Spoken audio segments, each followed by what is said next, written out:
Okay. You want the lights off for a second? No, it's fine. Thanks. So I devised a great way to put the spotlight on you and not on me, because it's nerve-wracking to speak and to do public speaking.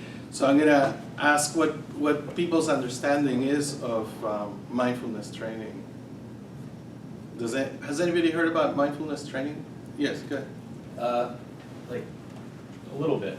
It's just being present, I think, in your thoughts. So like if sometimes your brain's going a million different directions, it's like taking a moment maybe and getting back to just normal, centered kind of. And Kelly? Well, what I have learned about it is learning to focus, and in doing so, it brings us down and into center and into groundedness. Anybody else? Has anybody heard about you? I know Craig has heard something about mindfulness training. Well, I mentioned, I don't know too much about it. I don't take the time to sit and really do what we're going to do today. But I mentioned that when I go running, my mind is just kind of in a good zone, and all of a sudden I solve all sorts of little problems that are coming up. It's kind of strange. And so I assume that what you're doing is more sitting down and like meditating of some sort, and then you get to solve things in your head. Which I take it you're really looking forward to. Yeah, he's picking on me. Anybody else have any understanding, or I know Alisa, you said you were interested in it. What had you heard about it?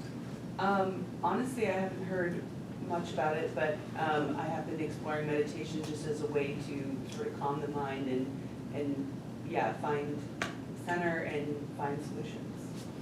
Yeah, I know as a child, I was kind of a behavior problem at school, and the teacher would send me to the corner, and you had to be at the corner quiet. It was such a boring experience, And another experience I would have, my dad would like to nap, and so he had us be completely quiet, and his bedroom was on the way out the door, so we couldn't leave. So it was 2 hours of hell, every day. And so those were like my intros to mindfulness or meditation, which is something I was in complete resistance to. And I think that's common for most people. That's kind of how they hold the very concept of just sitting there and doing nothing, I think is, sounds like torture. Now, somebody who's not here, Russell, asked, he said, this is a business meeting, so we want some, why are we hearing about this? Because MBSR, the term was coined in '78, I think, by Kabat-Zinn, John Kabat-Zinn, and it had great healing capacity. He found, he went around to doctors and asked them, what kind of benefit are your patients getting from your practice? How many people are you helping? And he was getting responses like, oh, maybe 15, maybe 20%. He thought, is that it? That's as much of a difference as you're making in a person's life. So he started a program in his hospital, actually in the basement. The air was barely breathable, where he was working with patients that were in the hospital, some with worse conditions than others, and he started to get incredible results. So much so that later on they gave him a wing, and now he has his own place, and it just took off. And it's kind of a takeoff on what he did was a takeoff on Buddhist tradition. You've heard of the Buddha sitting down watching his tummy, and so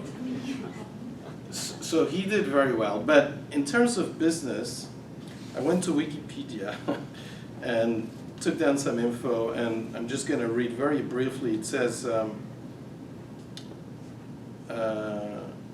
Melissa Daimler, head of learning and organizational development at Twitter, shared during an event hosted by Impact Hub San Francisco about the future of leadership and development. Business, and I'm quoting, business and our work with the challenges ahead, I guess there's something missing here, ahead, and engage them, meaning the staff with solving problems that don't seem to have solutions. Okay, so I read, said Karen May, Vice President of People Development at Google.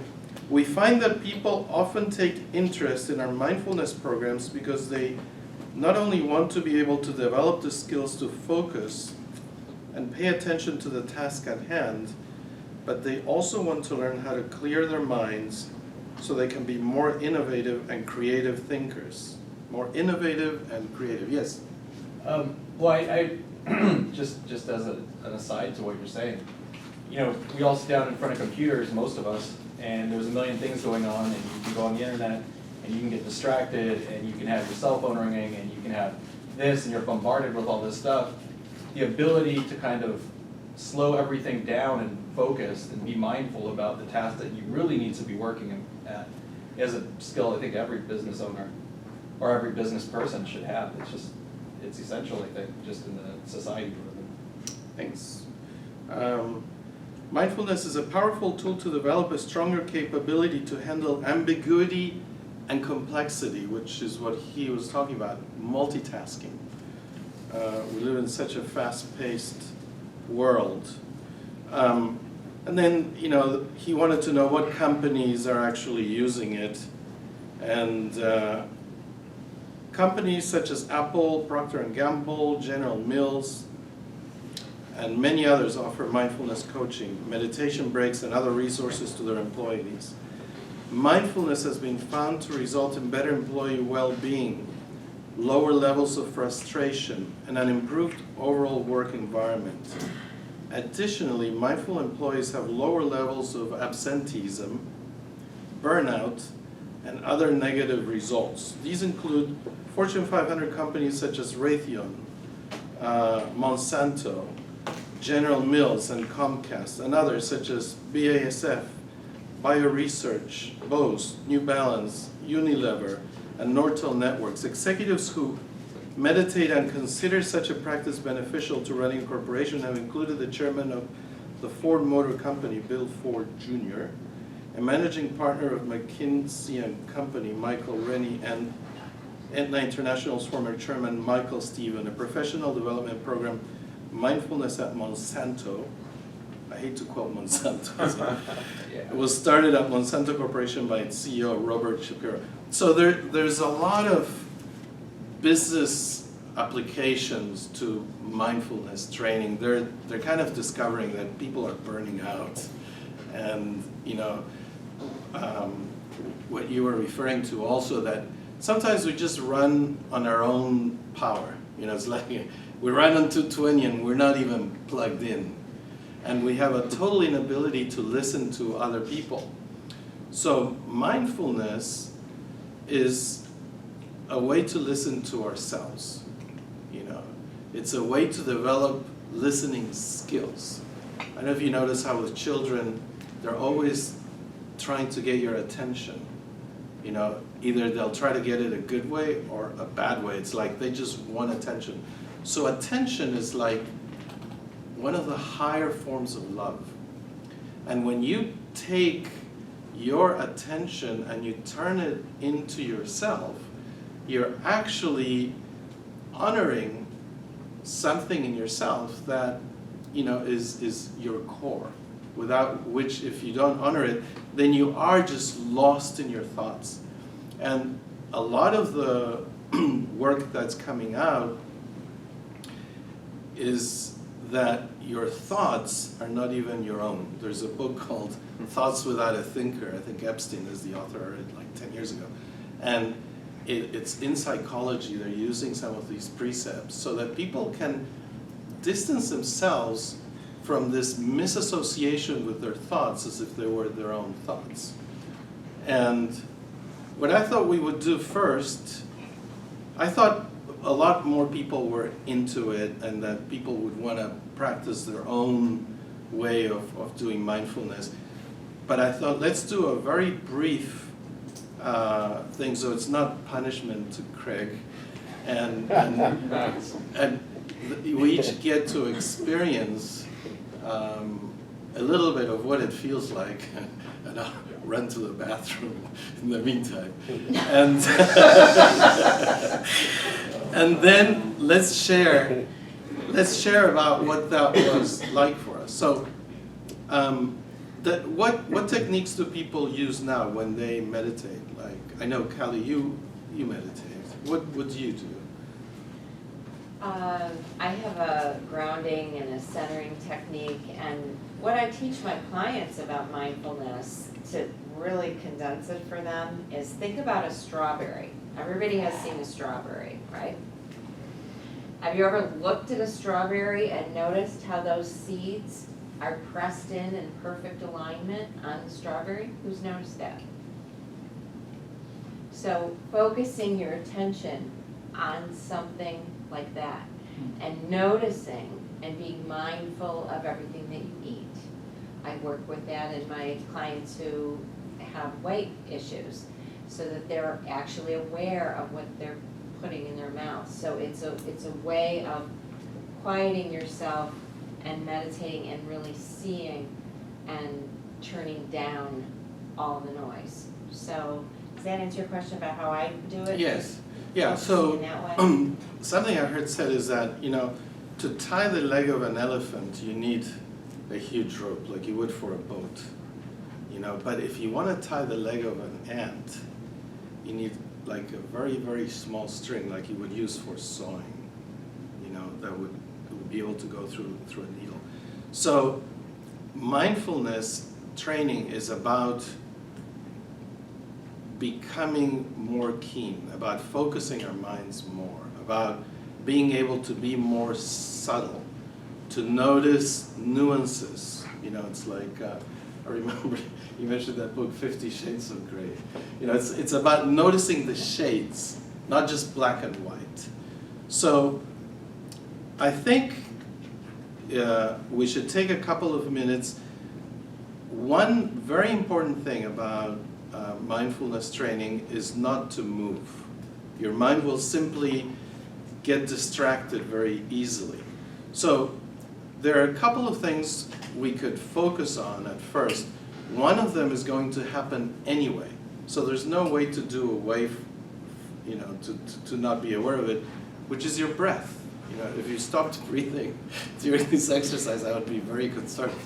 So I know that you're going to keep breathing, and you'll just have an awareness of it. It's not that you're going to try to change your breathing pattern or anything. You're just going to be aware of your breath, coming in, maybe staying a second and going out. And the other thing is, you're definitely going to have thoughts come into your head. Not necessarily thoughts that you're wanting to have come into your head, although that could also be the case. So you're not going to fight with your thoughts to try and still your mind, because that would be using your mind to still your mind, which is totally self-defeating.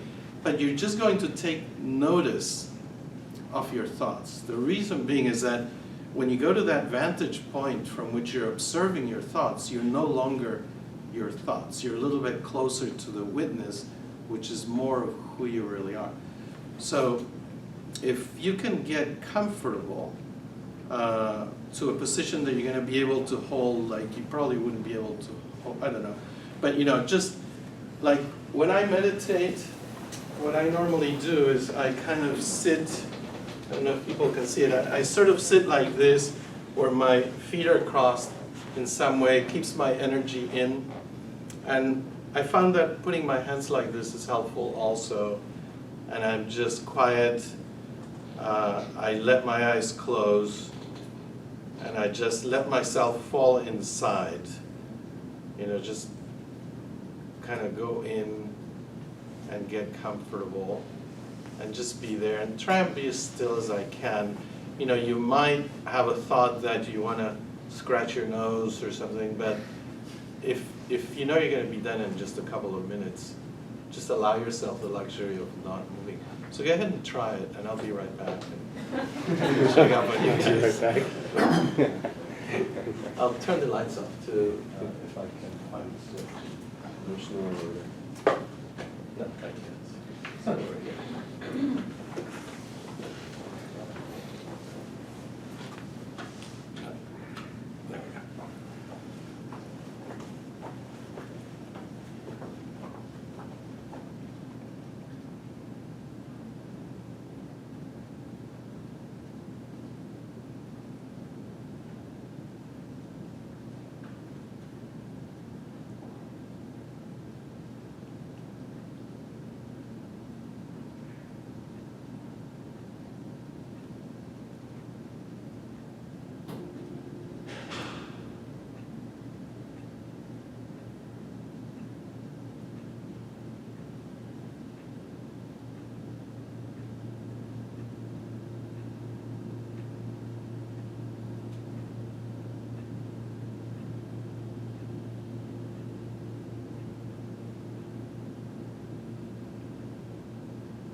Okay, so was that a very long 2 minutes, Greg?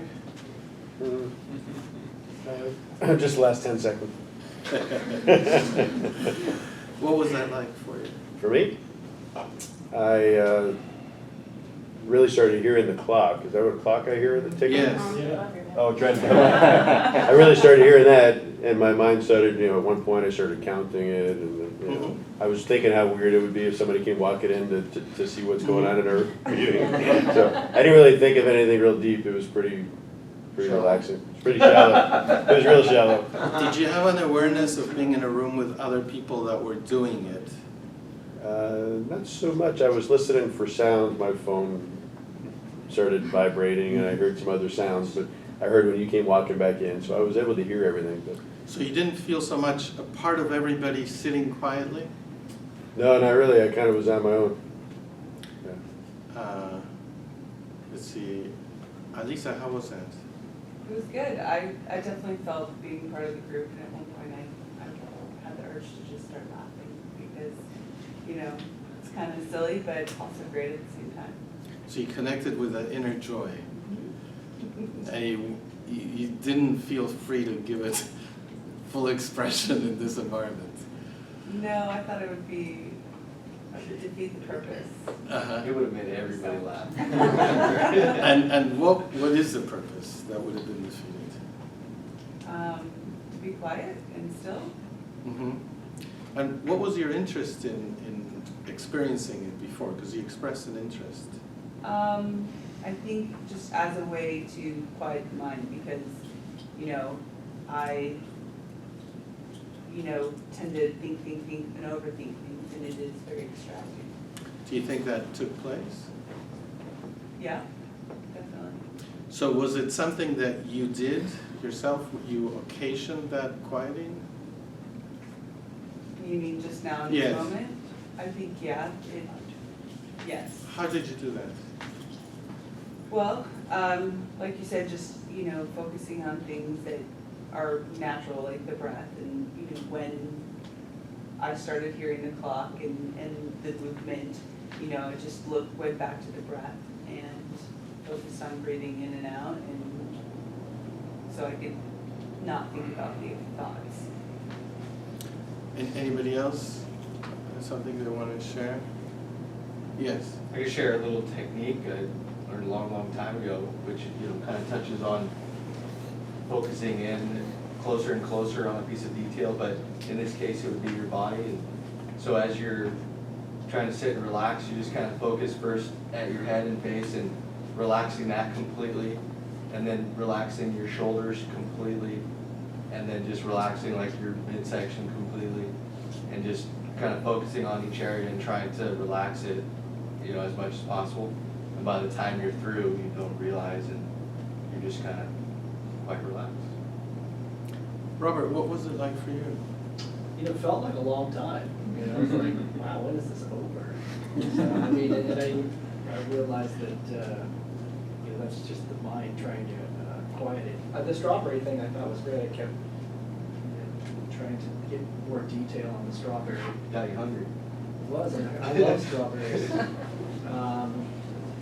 Yeah, no, it was surprising how long it felt, and at one point I thought I smelled somebody making breakfast or something. I was like, it's just this whole group of experiences. I was like, wow, this is pretty wild, So when you became aware that it was your mind, how did that alter the experience? I think that it, you intellectually knew it was a short period of time, but your brain thought it was a long period of time. So there was a little bit of like panic at some points that you had to kind of redirect your mind. And that's why the strawberry was helpful to kind of just focus on that, because otherwise it's a little unsettling at first. But I think then I think you get into the relaxing part of it, and you come out and you're like, it felt great to just take that quiet time for that period of time, about that amount of time. So yeah. Yeah, it's used as punishment. You know, people that are in jail and they do something really off, they're put in solitary confinement, you know, which is having absolutely no stimulus from the outside, being completely alone with yourself. And some people go crazy, you know. So where do you think that craziness comes from? That, Your mind, you know? It's interesting. No outside stimulation. The monkey mind. So as a real estate agent, you know, I'm pretty busy all the time. I stay real busy, but there are a lot of times we do open houses. And I've been in open houses where nobody has come in, and you're spending like 3 hours in a house, in a room, somebody else's room, by yourself with nothing to do but sit there and stare at your phone or something. And that 3 hours is a really long period of time. I'd say open house time is, sometimes that's like torture for me. And I can imagine like solitary confinement. Can you imagine doing that for days on end? That's gonna be crazy.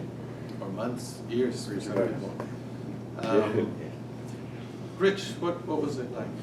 Oh, for me? Mhm. Well, I'm very mindful of and self-aware of, I had a heart attack, so I got into meditation because of having a physical ailment.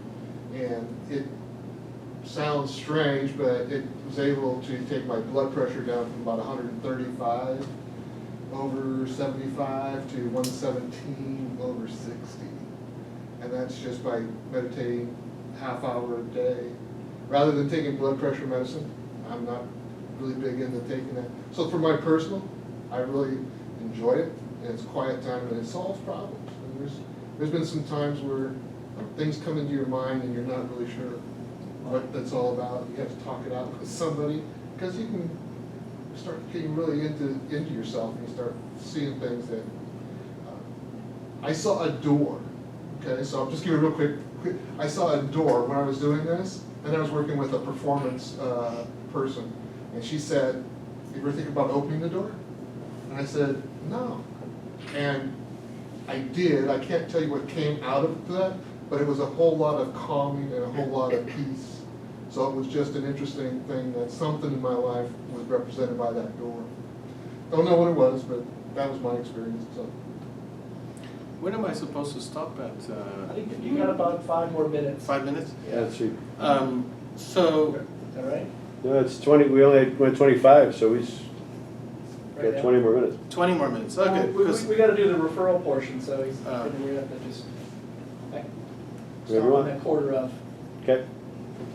quarter off, so that's 4 more minutes? Yeah. At least. Okay, so, you know, usually people get up here and they just give us information. It's like they fill us with information. It's like, I'm sorry, I forget your name. The cinematographer, yeah. Oh, Chris. Chris. It's like Chris was saying, we get bombarded by information. You know, we're on our computer and something else. I mean, it happens to my wife all the time. She goes on to do something and she ends up in YouTube watching something completely other that she wants to share with me. You know, so it's like, what I wanted to do was to come up here and instead of hammering information into your heads, to let you source for yourself an experience that's already within inside of you, you know, that is the antidote to the lifestyle that society is, you know, fast-paced into. You know, it's like we're on a freeway, we have these cars, they can go 120 miles an hour, but we're only doing maybe 3-5 miles of stopping, and total road rage, you know, everybody wanting to not let you into their spot. Absolute madness, you know, and this is how we live. So mindfulness is the antidote to that. It's being able to go faster inside, you know. So I really recommend just giving yourself the opportunity on your own time. You know, like next time you're stuck in one of those showings, you have a technique that you can use and really explore, you know, what comes up, you know, what there is to be experienced. Because the longer you do it,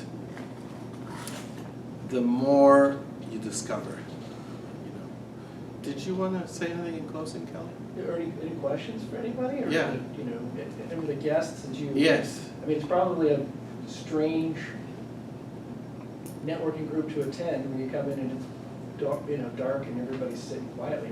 Probably the first time I've ever seen that happen in nothing. How was it for Right. you?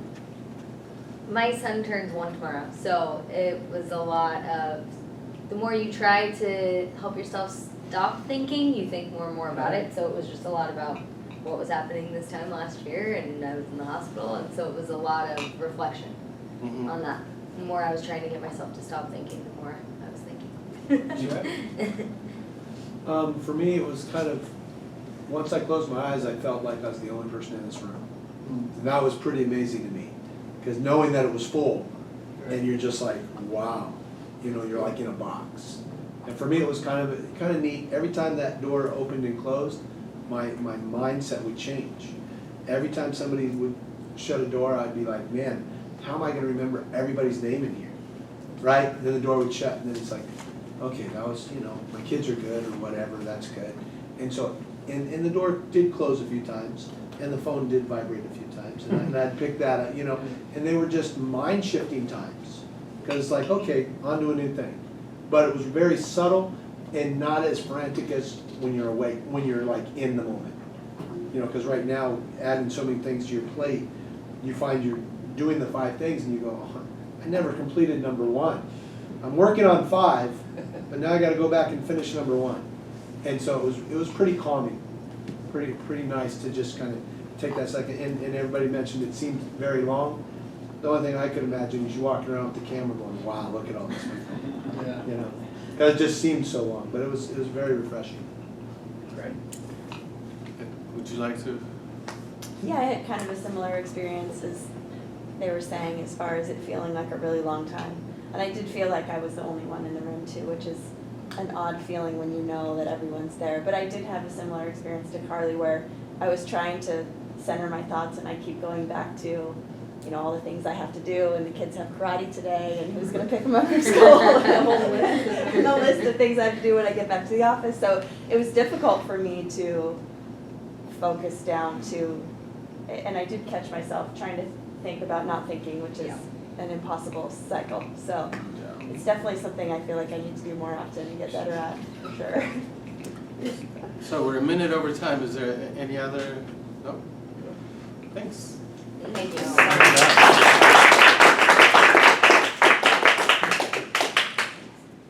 now we will move into the referral portion of the meeting. You want to handle that? Yeah, I'll do that.